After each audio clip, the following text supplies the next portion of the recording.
لو حاسة إن قلبك مش مرتاح طول الوقت، دايما خايفة بدون سبب، ده اسمه القلق. والقلق مش بس شعور، القلق ده نتيجة لحاجات بسيطة ممكن تعمليها على فكرة كل يوم ومن غير ما تحسي، بتغذي شعورك بالتوتر، وده اللي مخليكي تعيشي في دايرة مستمرة من القلق، والدايرة ما بتقفش. أنا مي رفعت، معالج نفسي وسلوكي، وجاي أكلمك النهاردة عن عادات صغيرة كده بنعملها في اليوم بتزود عندنا القلق، بدل ما تخففه. المشكلة انها بتتعمل يا جماعة بطريقة طبيعية جدا ومفكر انها بتساعدنا، لكن الحقيقة عكس كده خالص. هتقولي لي طيب يا مي كلمينا عن الحاجات اللي بتزود القلق في يومنا. هقولك هما كتير، لكن النهاردة هنتكلم عن 3 حاجات بتزود القلق في يومك.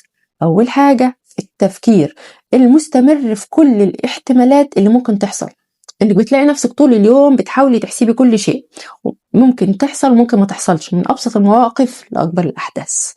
العقل شغال 24 ساعة في 7 أيام، وده بيخلي القلق يتراكم عندك وكأنك عايشة في حالة دائمة من التوتر والتخمينات السيئة، طبعا من غير ما حاجة تحصل أصلا. دي مشكلة بقى، وده طبعا له مساوئ على جسمك. فلو حاسة طبعا إن ده بيحصل لك، يعني عرفيني في الكومنتات عشان نتكلم عنه أكتر.